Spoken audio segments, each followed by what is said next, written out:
Welcome to Solvetic, your channel to always learn technology easily.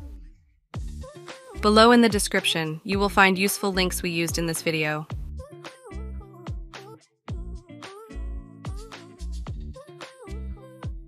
Today in Solvetic, we will see how to group layers in Photoshop.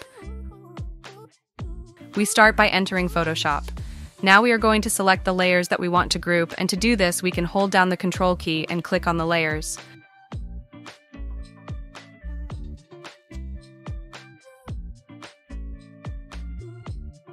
After that, we right-click on them and click on New Group from Layers. Then, we adjust the group information and click OK. Finally, we will see the group created. We can also create the group with a keyboard. If once the layers are selected, we do the Ctrl+G combination. Hey, remember to subscribe Solvetic channel.